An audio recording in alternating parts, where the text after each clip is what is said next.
What's up, guys? Welcome back to Veteran Aquatics. My name is Dylan, and today I'm visiting my friend Angelfish Dave. Make sure to hit that subscribe button. We're going to do a fish room tour of his angelfish and Bristlenose Pleco breeding room, and we'll see you in a minute.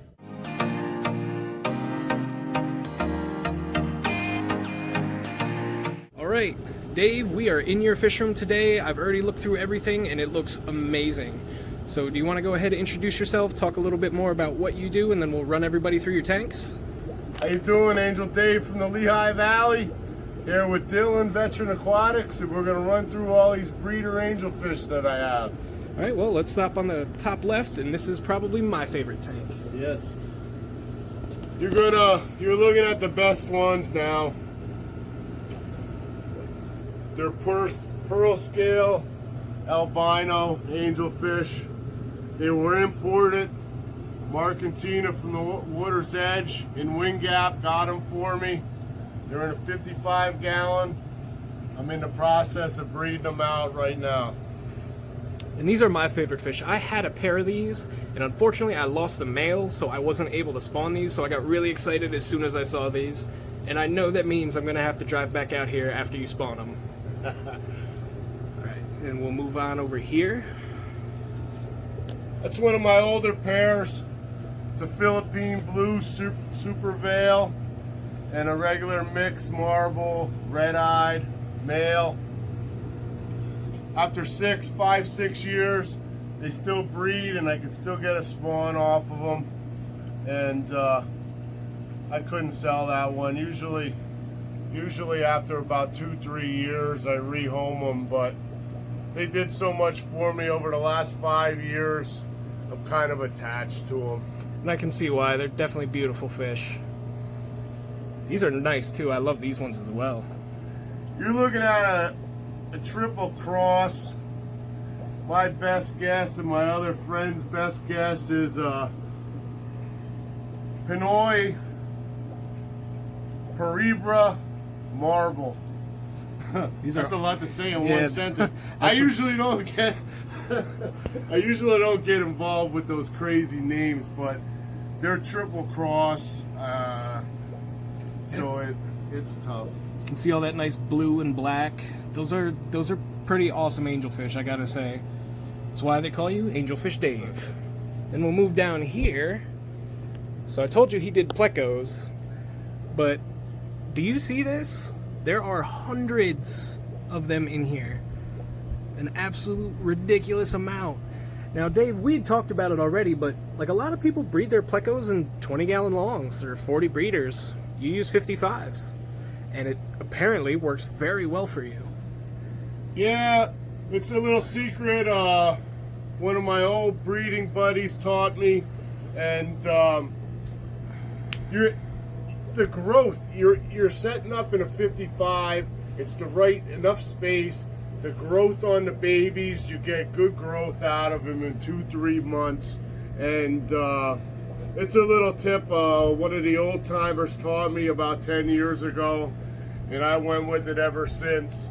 And he sure wasn't lying. No, he definitely wasn't. I don't think I've ever seen this many plecos in one spot in my entire life. And I've been in quite a few fish rooms, so that's saying a lot. Then we'll move on over here to this last 55.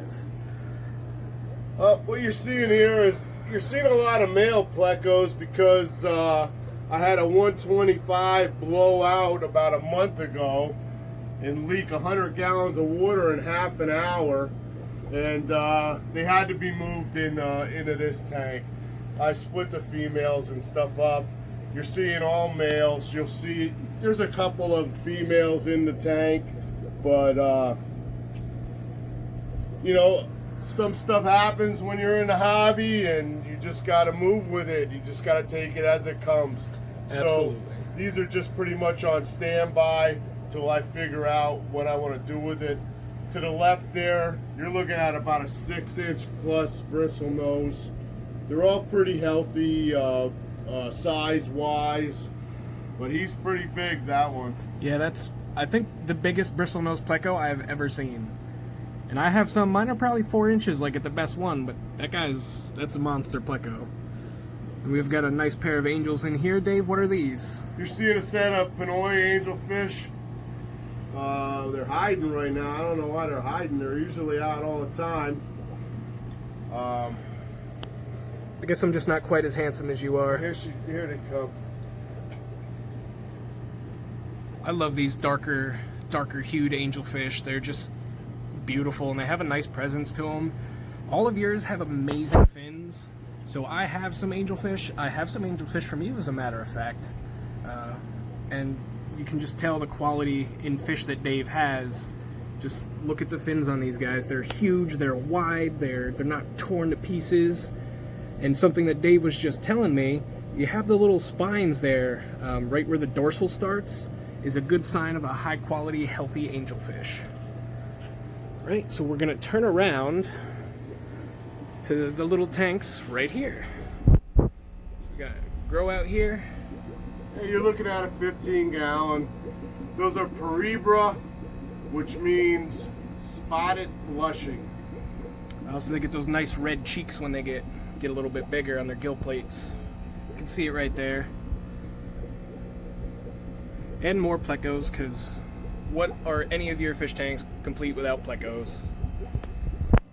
And looks like we got a pair over here. Yeah, you're looking at a pair of silvers. They got wild blood in them. That's why I have them. They're only about 6 or 7 months old, so I'm gonna work them. I gotta wait another couple months. I know that there's one male, one female in there, and they'll let them go. And then down here, looks like just plecos in Yeah, here. there's plecos in there right now. Got the Java moss in there. So do you prefer the sponge filters or the box filters if you had a choice? Oh, I like them all. I like them all. I like them all. Then, The only thing is you can put the carbon in the box filters. right, get that water cleaning. Yeah, some people polishing. don't like carbon. Some people say it's nonsense, but I'm from the old school and I use it still. We got some nice calicos in here. Calicos and albino. That guy's got some awesome fins for his size. Holy crap. But more awesome plecos. The quality of Dave's fish, he might not run 60 tanks, but the quality of Dave's fish alone are what set him apart from a lot of the competition. You can just see in all of his fish, even the small ones, they all look amazing. Now we'll move on to this rack. So we have babies. This is a grow out. Dave, how old are these guys? They're about 6 weeks. So 6 weeks, and you can start to see the color on them. You can see the variety. Angelfish take a little while to color up as they're growing up, but given how young these ones are and the amount of color on some of them, like it's sincerely impressive, and it just again really shows you the quality of fish that Dave likes to provide. And I think, what do we got? Just one little pleco in Yeah, here. I got one pleco in there. Not gonna come out and say hi. Then over here, see a bunch of snails. I see more plecos. I got a trio of super reds in there. There we go. There's one of them. I bought them at 1 inch. I grew them out over the last year and a half, hoping to get a spawn out of them. I got one spawn out of them about 3 months ago, and you gotta wait. You gotta be patient. Patience is probably one of the key things in this hobby, wouldn't you say? Absolutely. And I love these guys. Killer pair, clown Pinoy. Pinoy means black and blue, or black and green, and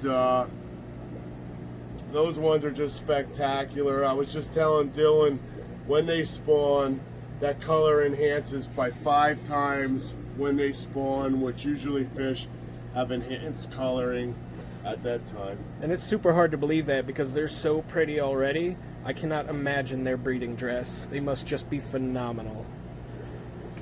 Right, and then we'll move down here. These are 33-gallon longs. I actually love this footprint of tank.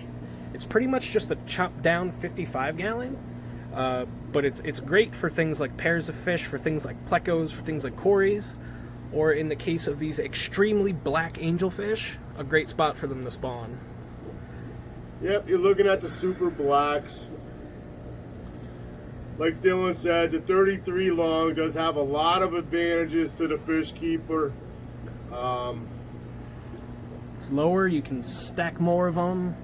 You can probably quad stack these without too much of a problem, and it looks like that's what this could be. So a nice quad stack if you're looking to stack up a bunch of tanks. What kind of pleco is that? He's on the L114, the red-tailed cactus. Those are awesome plecos, especially when they get a little bit bigger. Oh, those are beautiful. Dave, you have some really nice fish in here. I really appreciate you letting me share this with everybody. And I'm sure they're going to appreciate it too. And then we have one more tank in here. Another beautiful pair of angels. What are these, Dave? You got a red-eyed white marble, and for lack of a better term, you got a mud black angelfish there. And you got a spawn right there on the glass. Got a spawn about 3 days. It's pretty tough to do. Usually something happens to them when they're on the glass. You know you got great parents. When they can do that, and there's other fish in the tank, which there's a lot of plecos in here, and you can have them hang for about, hey, he's on it. I'm going to show you, I'm going to try to show you a 6 or 7 inch L114 with trying to not disturb everything. Ah! You can see them in the back there. These guys, they have the gorgeous red and orange on their tails, the spots. This is probably one of my favorite kinds of plecos, but they are very expensive plecos. If you find these guys for sale, you're going to pay for them. I got those fish about 2 years ago. They were about 4 inches, and just like Dylan said, they're very expensive, so you have to buy small, and you gotta wait. You gotta grow them out. You can buy them bigger, but you're gonna pay for them. Absolutely. I think I saw one full-grown one for sale, and they wanted $180, $200 for it. I found a pair one time for $600. But yeah, all these plecos, awesome plecos everywhere, awesome angelfish everywhere. Dave really does what you're supposed to do, in that he specializes in something. He specializes in plecos and in angelfish, and the quality of his fish definitely show his specialization. I don't normally do this, but you know, when I watch a video and nobody could find the plecos, you know, I'm sitting there watching the video and say, oh my God, you're missing the best part. You guys see, here's another 114. He does not want to come out. Look at that. That one's a real nice one too. Yeah, let me see if I can get a little closer. There you go. There's a really good shot of a beautiful L144. Alright, so we're in the next fish room, that is Dave's. And there's a lot going on in this one. Dave, do you want to talk all about what's in here? Alright, there's L18, L018 gold nuggets. Imported from Brazil. Had them for about 2 years. Bought them at 2.5. It could be at 4 or 5 inches already. They're pretty caved up there. Me and Dylan were just talking about it. He said, when is he going to see some fry? And I told him, you got to wait. It could be very soon. It looks very soon. It looks like it's going to be soon. Then there's more Bristlenose. And then these beautiful angels. What are these, Dave? They're Bulgarian seal points. Unfortunately, I can't take the credit for breeding them. Mike's Bulgarian green angelfish that everybody knows, he was the breeder.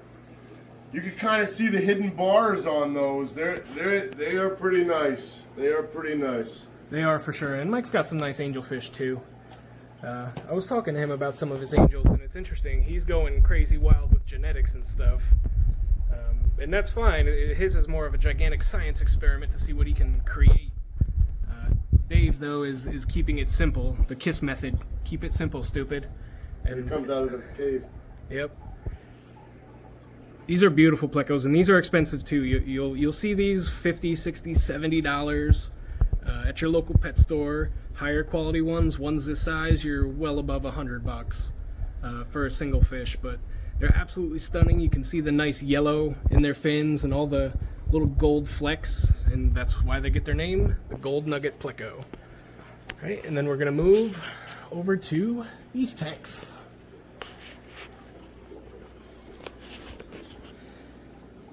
And we have a bunch of Bristlenose in here, as per usual, but we've also got something else in here. Dave has a group of king tiger plecos, and they're hiding in here in the wood. You can see he said 14. I think I've seen 4 to give you an idea of how well they hide. I won't give away Dave's secret as to how he breeds them, but these are an awesome pleco, and Dave does breed king tigers. And then we got one more tank down here. What do we got, Dave? More Bristlenose? Yeah, you got a 20-gallon long grow out Bristlenose. Lots of caves, lots of wood, and sponge filters. The secret of every breeder. Use sponge filters, they won't suck up your fry. Easy, just take it out, rinse it out in tank water once a month and you're good. Alright, and we're gonna move out to the other room. We got, Dave, another 55. Yeah, I got another 55. This is probably the most loaded up tank I have with Bristlenose. It's like a factory. It just runs. It's like a Timex watch. It never stops. I mean, there's just plecos everywhere here. Everywhere. So many small ones, big ones, the breeders. It's got the nice calicos in here, the albinos. Again, more wood, more caves. Plecos, for the most part, are cave spawners. So if you're having a hard time breeding Bristlenose, just get you some caves. And if you've paid attention to the kind that Dave has, these nice little rectangular slate caves. And you can see they're all shacked up in there. They're all fanning. They're probably sitting on more eggs by the looks of it. And you can just see how many different sizes, how many spawns have grown up inside this tank. This is absolutely wicked. And there are just so many plecos, and this is an awesome thing to see. So last but certainly not least, we have the last tank in Dave's fish room tour. Dave, these are some beautiful angelfish. What are they, and why are they special to you? You got the Philippine blue marble. I got 2 pairs in this tank. They breed simultaneously, as Dylan's showing you right there. You can see the eggs on the slate. It's kind of difficult to get this done. I mean, usually the other pair attacks this pair and they'll eat up the eggs, either the other pair or this pair. I wouldn't recommend anybody to do this, but as I was telling him, there is some stuff that's possible that you can do. Not a lot of people could do this. I don't say I'm a master or anything, but we're just showing you here what can be done. And we were talking about it, and I was impressed because anytime I've had angels spawn in a tank with other angels, it's an immediate war zone for the eggs. And when I first showed up, Dave was telling me about this tank. He's got this tank where he's got these 2 beautiful pairs of blues that will spawn in the tank and will not bother each other. So as you can clearly see, he's got 2 pairs. It looks like they've each picked a side of the tank. Each side has a slate. These ones apparently like to spawn on leaves instead of on the slate, but they don't bother each other, and that's really impressive. And these are just stunning fish, one of my favorites. Maybe besides the albinos, I think this is probably my next favorite pair of angelfish. But that said, I love everything that Dave has. He's got awesome fish.